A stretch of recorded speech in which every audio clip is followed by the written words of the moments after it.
दिल्ली में वोटिंग से पहले झाड़ू के तिनके बिखरने लगे हैं। आम आदमी पार्टी का साथ छोड़कर आप नेता और कार्यकर्ता भाग रहे हैं, जिसके बाद अरविंद केजरीवाल अपने कार्यकर्ताओं से अपील कर रहे हैं कि उनका साथ मत छोड़ना, चुनाव तक हमारे साथ बने रहना। लेकिन हो क्या रहा है, आप में भगदड़ मच गई है। आपने दिल्ली वालों का 11 साल बर्बाद कर दिए हैं, जिससे तंग आकर दिल्ली के लोग 5 तारीख का इंतजार कर रहे हैं कि कब उन्हें मौका मिले और ईवीएम का बटन दबाकर वो आपको सत्ता से बाहर कर दे। आलम यह है कि आम आदमी पार्टी की प्रचार गाड़ी को लोग तोड़ दे रहे हैं। लोग आपको अब दिल्ली में देखना भी नहीं चाहते हैं। आरोप है कि नई दिल्ली विधानसभा सीट पर अरविंद केजरीवाल के समर्थन में एक प्रचार गाड़ी जैसे ही वाल्मीकि मंदिर के पास पहुंची, उसके बाद कुछ लोगों ने गाड़ी में तोड़फोड़ कर दी। तोड़फोड़ करने वाले स्थानीय लोग ही बताए जा रहे हैं। हालांकि आम आदमी पार्टी की तरफ से इन हमलों के लिए बीजेपी को जिम्मेदार ठहराया जा रहा है। हर बात के लिए आपके नेता बीजेपी पर ही ठीकरा फोड़ते हैं, लेकिन अब दिल्ली में जो माहौल है उससे साफ है कि केजरीवाल का खेल अब खराब हो गया है और बीजेपी अब 8 को सत्ता में वापसी करने जा रही है। इस खबर में आगे आपको बताएंगे सब कुछ डिटेल में कि कैसे चुनाव से ठीक पहले अरविंद केजरीवाल और आपके लिए आई है सबसे बड़ी बुरी खबर। इस खबर में आगे आपको यह भी बताएंगे कि कैसे दिल्ली के लोग अब आपसे तंग आ गए हैं और कैसे आपके नेता ही केजरीवाल को एक्सपोज कर रहे हैं। तो बने रहिए हमारे साथ अंत तक और देखिए हमारी ये खास रिपोर्ट। साथ ही आप दर्शकों से विनम्र निवेदन है कि अगर अब तक आपने चैनल को सब्सक्राइब नहीं किया है तो अभी कर लीजिए। अरविंद केजरीवाल सोचते हैं कि वो ही सबसे तेज है, लेकिन वो ये नहीं समझ पाते हैं कि पीएम मोदी की नीति, रणनीति और राजनीति आपकी भ्रष्ट नीति से कहीं आगे है। जब पीएम मोदी कहते हैं कि मैं चाहता हूं कि देश का हर वर्ग खुशहाल और सभ्य जीवन जिए, तो वो उसके बारे में कोई न कोई प्लानिंग कर चुके होते हैं। उनके विपक्षी ये समझ ही नहीं पाते हैं कि वो जहां सोचना बंद कर देते हैं, पीएम मोदी वहां से सोचना शुरू करते हैं। दर्शकों, चुनाव से पहले अरविंद केजरीवाल पीएम मोदी के साथ चिट्ठी चिट्ठी खेल रहे थे। अरविंद केजरीवाल सोच रहे थे कि वो बीजेपी को अपने पिच पर लेके आएंगे, लेकिन पीएम मोदी के एक फैसले से अरविंद केजरीवाल हिट विकेट हो गए हैं और अब वो कुछ बोल नहीं पा रहे हैं। बजट से पहले अरविंद केजरीवाल मिडिल क्लास को खुश करने के लिए राजनीति कर रहे थे, लेकिन आज जब मिडिल क्लास खुश है तब अरविंद केजरीवाल दुखी है। पीएम मोदी ने दिखा दिया कि राजनीति के असली खिलाड़ी वही है। दिल्ली के चुनाव में अरविंद केजरीवाल ही फंस गए और इसे ही कहते हैं ना, शिकारी का शिकार कर लेना। दरअसल दिल्ली के चुनावी दंगल में इनकम टैक्स छूट को लेकर दांव पेच का खेल चल रहा है। 22 जनवरी को अरविंद केजरीवाल 10 लाख रुपए तक इनकम टैक्स में छूट की मांग कर रहे थे। अब मोदी सरकार ने 12 लाख रुपए तक की छूट की घोषणा कर दी है। बजट 2025 की घोषणा करते हुए निर्मला सीतारमण ने कहा कि 7 लाख की छूट को अब 12 लाख रुपए तक किया जा रहा है। मोदी सरकार की इस नई घोषणा से 12,75,000 रुपए सालाना इनकम वाले व्यक्ति को कोई टैक्स नहीं देना होगा। 75,000 का फायदा स्टैंडर्ड डिडक्शन की वजह से है। सरकार के इस फैसले का असर दिल्ली विधानसभा चुनाव में भी देखने को मिल सकता है। चुनाव से ठीक पहले इतने बड़े ऐलान का फायदा बीजेपी को मिल सकता है। हाल ही में अरविंद केजरीवाल ने मोदी सरकार से सालाना आय पर इनकम टैक्स छूट 7 लाख से 10 लाख करने की मांग की थी, जबकि केंद्र सरकार ने 10 लाख की बजाय 12 लाख की सालाना आय पर टैक्स का छूट का ऐलान कर दिया। जिस तरह से दिल्ली चुनाव से पहले बजट में प्रावधान किया गया है, उससे कहीं ना कहीं अरविंद केजरीवाल फंसते नजर आ रहे हैं। दर्शकों, जब केंद्र सरकार ने टैक्स में राहत दे दी है तो अरविंद केजरीवाल फिर पलट गए और वो कहने लगे कि मैंने मांग तो कुछ और ही की थी। और ऐसा कहते वो सोशल मीडिया एक्स पर लिखते हैं कि देश के खजाने का एक बड़ा हिस्सा चंद अमीर अरबपतियों के कर्जे माफ करने में चला जाता है। मैंने मांग की थी कि बजट में ये ऐलान किया जाए कि आगे से किसी अरबपति के कर्ज माफ नहीं किए जाएंगे। इससे बचने वाले पैसे से मिडिल क्लास को होम लोन और व्हीकल लोन में छूट दी जाए, किसानों के कर्ज माफ किए जाएं, इनकम टैक्स और जीएसटी की टैक्स दरें आधी की जाएं। मुझे दुख है कि ये नहीं किया गया। दर्शकों, अरविंद केजरीवाल मिडिल क्लास को अपने पक्ष में करने के लिए मोदी सरकार से टैक्स में राहत देने की मांग कर रहे थे। अरविंद केजरीवाल सोच रहे थे कि मोदी सरकार 10 लाख तक की इनकम में भी छूट नहीं दे पाएगी, लेकिन पीएम मोदी ने 12 लाख तक की सालाना इनकम पर टैक्स फ्री करके अरविंद केजरीवाल के मंसूबों पर पानी फेर दिया। यही वजह है कि वो अब दुखी नजर आ रहे हैं, लेकिन जनता बहुत खुश है। दिल्ली में चुनाव जैसे जैसे नजदीक आ रहे हैं वैसे वैसे अरविंद केजरीवाल की मुसीबत बढ़ती जा रही है। अब आपके नेताओं को भी अरविंद केजरीवाल पर भरोसा नहीं है।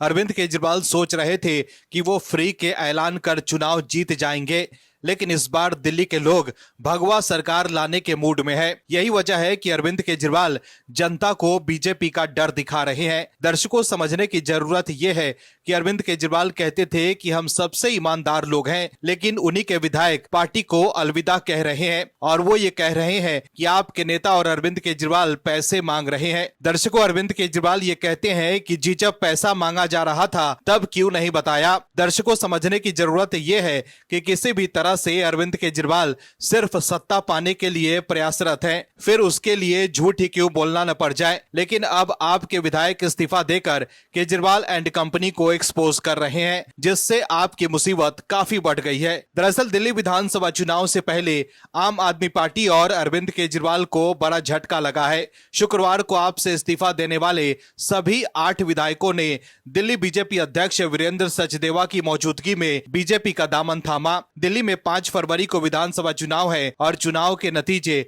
8 फरवरी को घोषित होंगे, लेकिन इससे पहले बीजेपी ने बड़ा दांव चलकर आम आदमी पार्टी की मुसीबतें बढ़ा दी है। दिल्ली चुनाव से पहले आप में बड़ी टूट देखने को मिली है। आपके 8 विधायकों ने बीजेपी का दामन थाम लिया है। ऐसे में अब आम आदमी पार्टी के सामने काफी बड़ा सियासी संकट खड़ा हो गया है। इन सभी 8 विधायकों ने एक दिन पहले आम आदमी पार्टी पर भ्रष्टाचार का आरोप लगाकर इस्तीफा दे दिया था। बताया जा रहा है कि सभी विधायक इस बार टिकट नहीं मिलने से नाराज थे। पार्टी छोड़ने वाले में राजेश ऋषि, नरेश यादव, भावना गौर, रोहित महरौलिया, BS जून, मदन लाल, पवन शर्मा और गिरीश सोनी शामिल हैं। सभी ने आम आदमी पार्टी के राष्ट्रीय संयोजक अरविंद केजरीवाल को पत्र लिखकर पार्टी की प्राथमिक सदस्यता से इस्तीफा दे दिया था और स्पीकर को पत्र लिखकर विधानसभा की सदस्यता भी छोड़ दी थी। वहीं आपके नेताओं के बीजेपी में शामिल होने के बाद बीजेपी फ्रंट फुट पर है, तो वहीं आम आदमी पार्टी बैकफुट पर है। चुनाव से पहले अरविंद केजरीवाल सिर्फ लोगों से कह रहे हैं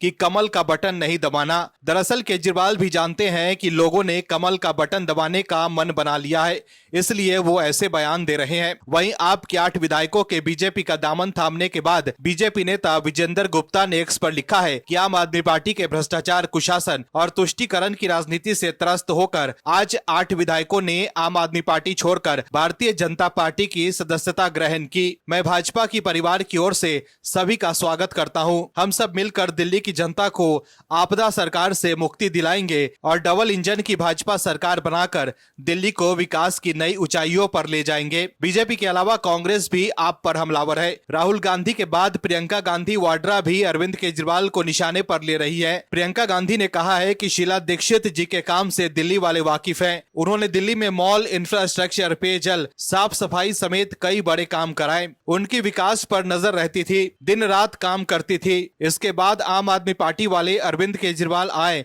और शीला दीक्षित पर भ्रष्टाचार के आरोप लगाए, जो 10 साल में साबित नहीं हो पाए। तो देखा आपने कैसे चुनाव से पहले अरविंद केजरीवाल अब चौतरफा घिर गए हैं।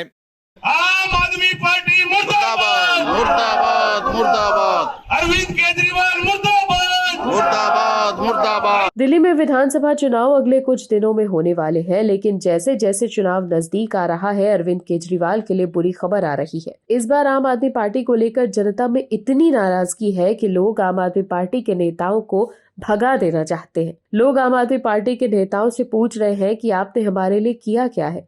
वहीं आम आदमी पार्टी के विधायक भी इस्तीफा देकर भाग रहे हैं। दर्शकों, चुनाव से पहले केजरीवाल और आम आदमी पार्टी के नेता अपने क्षेत्र में घूम घूम कर जनता से वोट मांग रहे हैं, लेकिन जनता भी आम आदमी पार्टी के नेता से पिछले कार्यकाल का हिसाब मांग रही है कि बताइए नेताजी, पिछली बार आपको जिताकर विधानसभा में भेजा था, आपने हमारे लिए क्या किया है? जरा पिछले 5 साल का लेखा जोखा भी तो दीजिए। आम आदमी पार्टी के नेता से जनता का हिसाब मांगना भी जायज है, और भी वो मोहल्ले में आए हैं तो इससे अच्छा मौका क्या ही हो सकता है उनसे हिसाब पूछने का, क्योंकि अभी नेता भी मिल रहे हैं, घर में, गली मोहल्लों में आ रहे हैं। फिर चुनाव बाद नेताजी कहाँ ही मिलेंगे? शायद यही वजह रही होगी, इसीलिए जनता अब चुनाव प्रचार के दौरान ही वोटिंग से पहले हिसाब पूछ ले रही है। ऐसा ही आम आदमी पार्टी के नेता से हिसाब लेने का वीडियो सोशल मीडिया पर वायरल हो रहा है, जिसमें नेताजी और उनका साथी चुपचाप कुर्सी पर बैठे हैं और बगल में ही खड़ा है एक युवा वोटर जो मंच से ही नेताजी को दम भरकर खरी खरी सुना रहा है।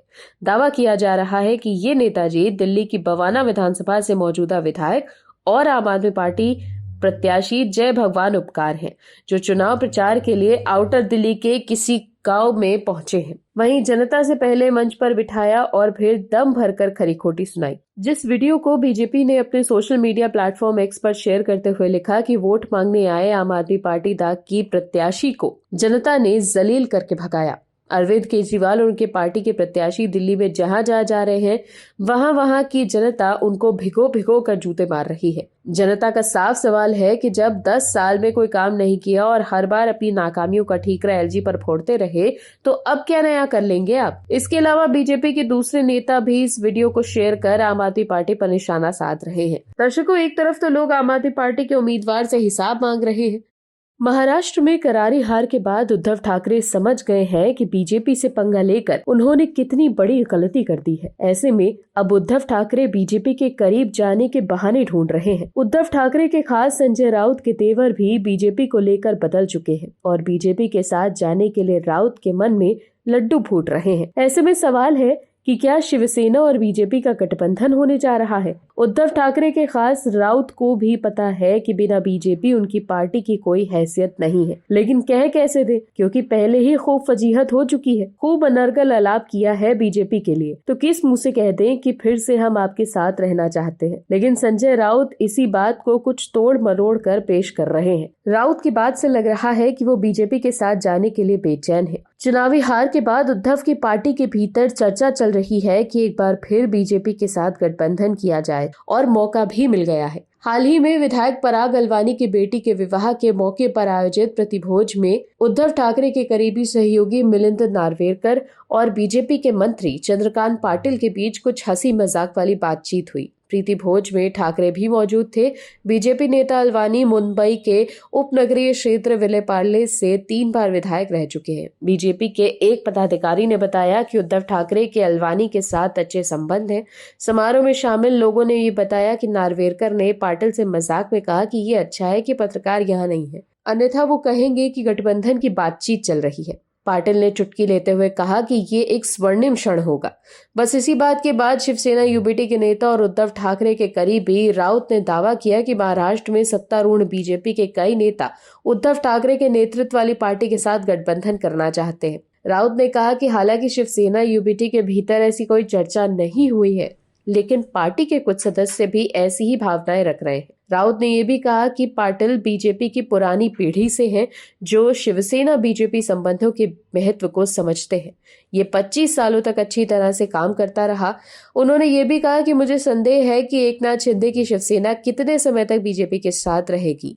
हम इंतजार करो और देखो की स्थिति में है। वहीं ये पूछे जाने पर कि क्या शिवसेना यूबीटी के नेता भी बीजेपी के साथ गठबंधन की ऐसी भावना रखते हैं, तो राउत ने कहा हो सकता है। उन्होंने कहा कि हमने पहले भी कई बार इस तरह की चर्चा की है, हालांकि शिवसेना यूबीटी में अभी तक ऐसी कोई बातचीत नहीं हुई है। तो देखा आपने कैसे संजय राउत अब बीजेपी के करीब जाने की बात कर रहे हैं। हालांकि सीएम देवेंद्र फडणवीस ने संजय राउत के इस दावे को खारिज कर दिया है कि बीजेपी के कई नेता उद्धव ठाकरे नीत पार्टी के साथ गठबंधन करना चाहते हैं। Bureau report OMH news.